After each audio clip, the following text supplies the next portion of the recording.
اللہ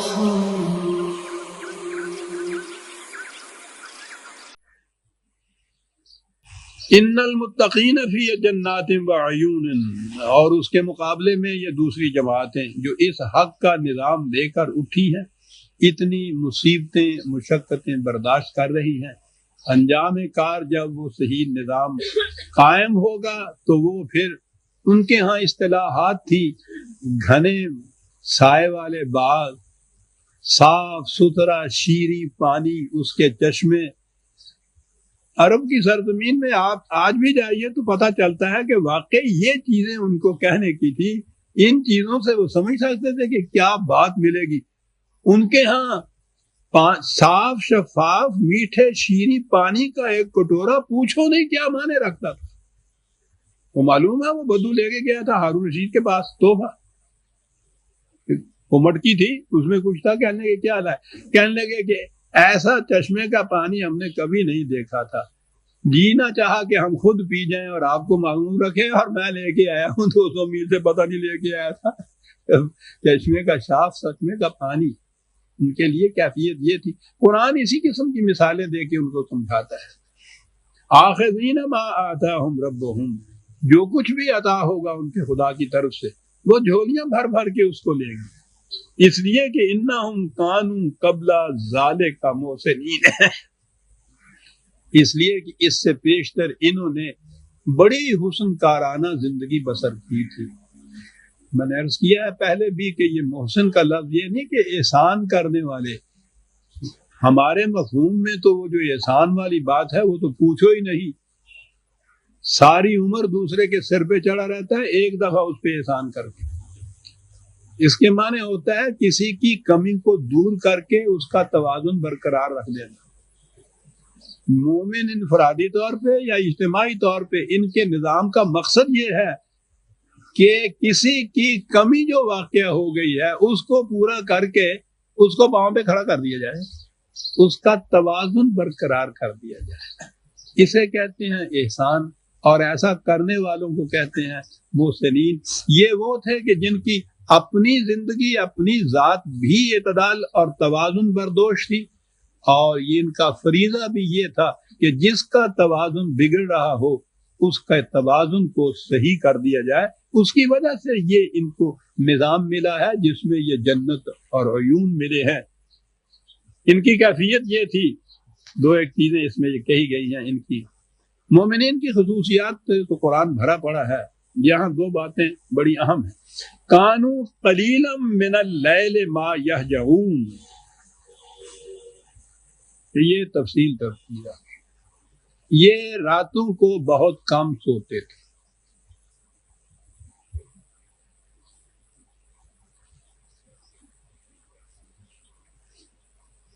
شب بیدار متقی پرہیزگار تو اب بھی ہمارے ذہن میں ہے نا۔ اب وہ راتوں کو جو نہیں سوتے وہ کیا کرتے ہیں؟ ایک لفظ ہمارے ہاں عبادت کرتے ہیں۔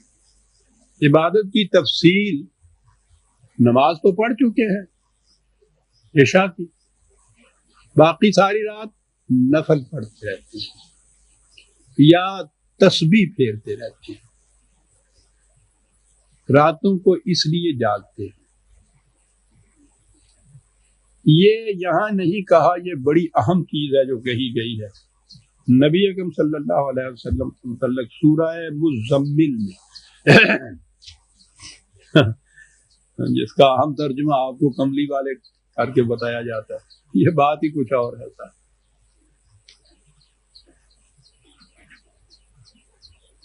اس کے معنی ہوتے ہیں ایک بڑے لمبے چوڑے سفر کے لیے نہایت ہم آہنگ افراد کی جماعت تیار کرنے والا، یہ معنی ہے مزمل کے۔ کتنا عظیم پروگرام ہے حضور کے ذمہ۔ پہلی چیز جماعت کی تشکیل ہے، اور یہی جماعت ہے جس کے متعلق قرآن نے کہا ہے کہ اے رسول تیرے لیے خدا اور یہ جماعت مومنین یہ مل کے کافی ہیں، اکیلا خدا بھی نہیں۔ اور یہ جماعت یوں ہی زمین سے اگ نہیں آئی تھی، تیار کی گئی تھی۔ پہلا کام ہی یہ تھا تزمیل کا، اس قسم کی جماعت تیار کرنے کا۔ حضور سے کہا جا رہا ہے قم اللیل الا قلیلا، راتوں کو جاگ تو صحیح لیکن تھوڑا حصہ جاگو، نصفہ او انقص منہ قلیلا، آدھی سے بھی کم رات جاگو۔ اس لیے کہ انا سنلقی علیک قولا ثقیلا، بہت بھاری پروگرام ہے جو تیرے ذمہ عائد کیا جا رہا ہے۔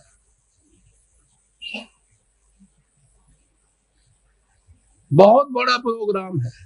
انا لک فی النہار سبحا طویلا،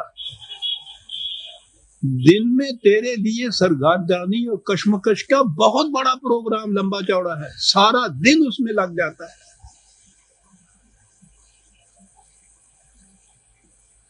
یہ اکیلے ہی حضور نہیں ہے، یہ ہے جی 73/73 سے 7 آیات، اور اسی کی 20 آیات میں بھی ہے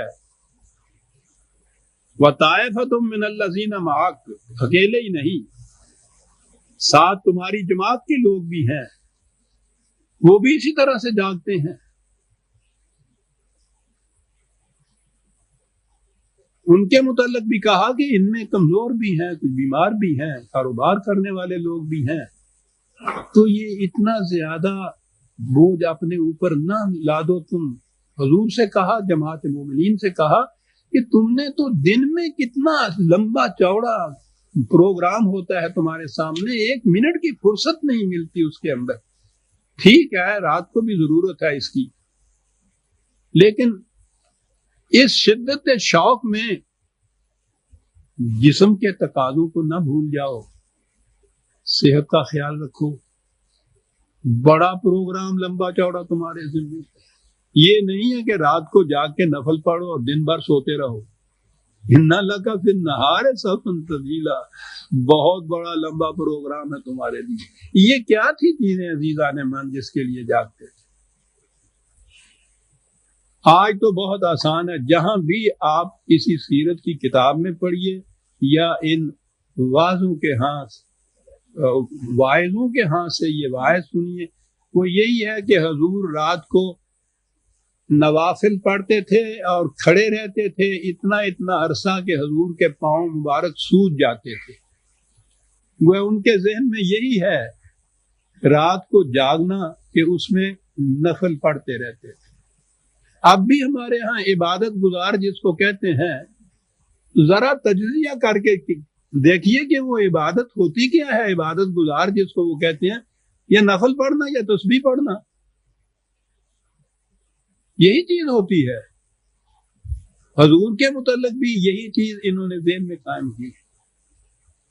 ٹھیک ہے،